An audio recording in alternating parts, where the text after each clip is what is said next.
দেশ পরিচালনার সুযোগ পেলে আমরা কওমি মাদ্রাসা বন্ধ করে দেব। আমরা বিভিন্ন মসজিদ থেকে কওমি পড়ে যারা এখানে এসেছেন তাদেরকে বের করে দেব। আমি আল্লাহকে সাক্ষী রেখে বলছি এগুলো সম্পূর্ণ মিথ্যা। কওমি মাদ্রাসা আমাদের হৃদয় এবং কলিজা। ইসলামের শিক্ষাটা তারাই মূলত এখন ধরে রেখেছেন। দেশে জাতীয় নির্বাচনের আগে ঠিক এই কথাই বলেছিলেন জামাত আমির শফিকুর রহমান। তিনি কওমি মাদ্রাসাকে বলেছিলেন নিজের হৃদয়ের টুকরো। বাংলাদেশের এই কওমি মাদ্রাসাগুলি স্থাপিত হয়েছে ভারতের দারুল উলুম দেওবন্দকে অনুসরণ করে। বাংলাদেশ জামাত ইসলামী ও কওমি মাদ্রাসা ভিত্তিক তথা দেওবন্দি আলেমদের একাংশের মধ্যে দ্বন্দ্ব রয়েছে। কেন দ্বন্দ্ব, সেই প্রসঙ্গে যাওয়ার আগে আমরা ছোট ছোট কিছু বিষয় জেনে নেব।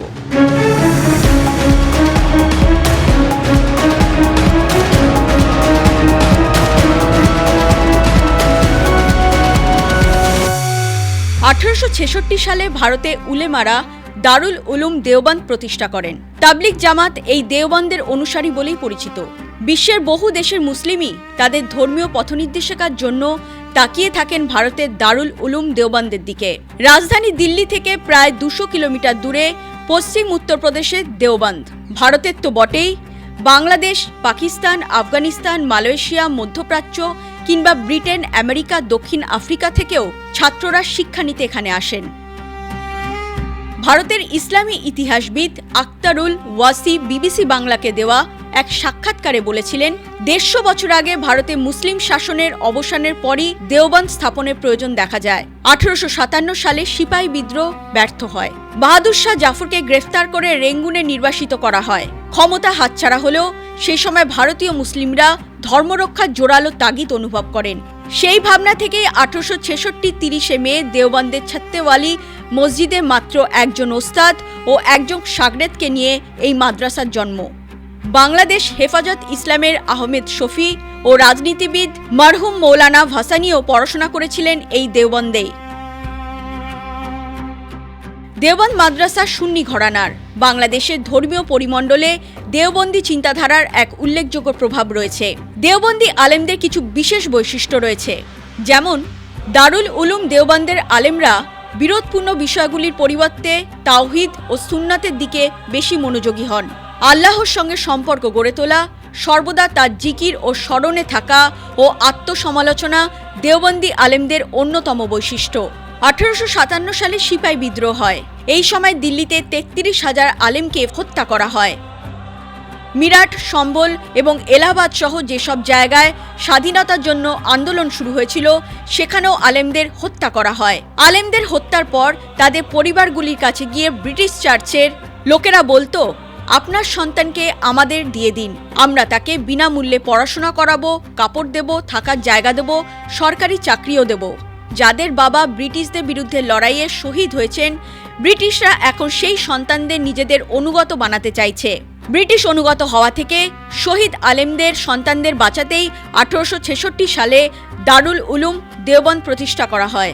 জামাতের প্রতিষ্ঠাতা মওদুদির কিছু লেখাকে কেন্দ্র করে শুরু হয়েছে কওমি মাদ্রাসার সঙ্গে জামাতের দ্বন্দ্ব। এই দ্বন্দ্ব পরবর্তী রাজনীতিতে ছড়িয়ে পড়ে। বলা হয়, জামাত ইসলামী প্রতিষ্ঠার আগে থেকেই মাওলানা মওদুদি তার কিছু লেখার কয়েকজন নবী ও শাহবাদের সম্পর্কে বিভ্রান্তিকর কথা লিখেছেন। এই বিষয়ে দেওবন্দি অনুসারী কওমি আলেমরা একমত নন, যে কারণে মওদুদি প্রতিষ্ঠিত জামাত ইসলামীরও বিরোধিতা করেন তারা। তবে এই বিষয়ে জামাত খুবই সাবধানী। তারা প্রকাশ্যে কওমিদের বিরুদ্ধে কোনো কথা বলেন না। দেওবন্দের ছাত্র মৌলানা শাহ আহমদ শফির নেতৃত্বে 2010 সালে কওমি মাদ্রাসা ভিত্তিক সংগঠন হেফাজতে ইসলাম গঠন করা হয়। 2013 সালে 5 মে সংগঠনটি 13 দফা দাবি নিয়ে ঢাকা অবরোধ করে রাজনীতিতে সাড়া ফেলে দিয়েছিল। তাদের এই আন্দোলনে বড় অংশ ছিল কওমি মাদ্রাসার শিক্ষার্থী ও শিক্ষক। ত্রয়োদশ জাতীয় নির্বাচনের আগে জামাত বিরোধী তৎপরতা জোরদার করেন হেফাজতে ইসলাম বাংলাদেশের আমির বাবুনগরী। ভোটের এক সপ্তাহ আগে চট্টগ্রামে ফটিকছড়িতে ধর্মীয় এক অনুষ্ঠানে তিনি বলেন, জামাতকে ভোট দেওয়া হারাম, কোনোভাবেই জায়েজ নয়।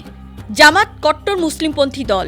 জাতীয় নির্বাচনে জামাত জিতলে দেশের মৌলিক চরিত্র বদলে যাবে অনেকেই মনে করেছিলেন।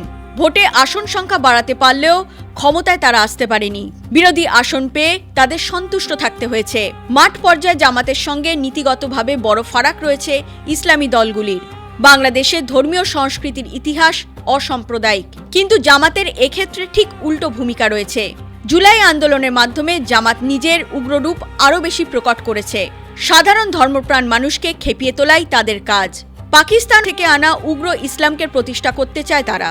আর এখানেই কওমি মাদ্রাসার আলেমদের সঙ্গে জামাতের চিন্তা ভাবনার বিস্তর ফারাক। ইসলাম মানে উগ্রতা নয়, বরং সাম্প্রদায়িক সহিষ্ণুতা।